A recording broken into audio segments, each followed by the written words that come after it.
Today's gospel brings us to one of the most powerful and personal moments between Jesus and Peter after the resurrection. Jesus does not ask Peter about his achievements, his talents, or his failures. He asks something deeper.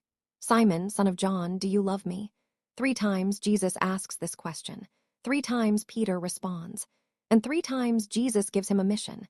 Feed my lambs, tend my sheep. Feed my sheep. This is not just restoration, it is commissioning one. Love comes before mission. Peter had denied Jesus 3 times. Now Jesus heals that wound with 3 questions of love. Before Peter can lead, he must first love. This tells us something important. In the Christian life, service without love becomes burden, but love becomes strength for mission. Jesus is not recruiting perfect people. He is forming loving disciples too. Do you love me more than these?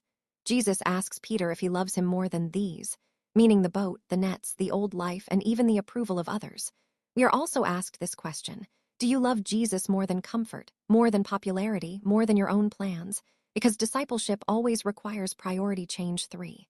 The cross is part of the calling. Jesus ends with a difficult prophecy.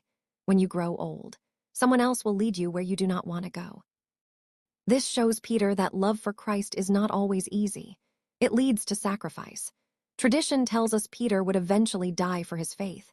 Following Jesus is not only about joy, it is also about surrender. 4. From confusion to clarity, Acts 25. In Acts, we see confusion about Paul's case. People arguing about Jesus, who died but Paul claimed is alive. That is still the center of Christianity. Jesus is alive, and that truth changes everything. Even political leaders struggle to understand it. But faith brings clarity where the world has confusion. Sparkle's final message: Jesus is not asking you today, are you perfect?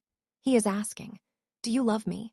Because if the answer is yes, then everything else follows. Healing, purpose, mission, sacrifice, eternal direction, and his final word remains the same.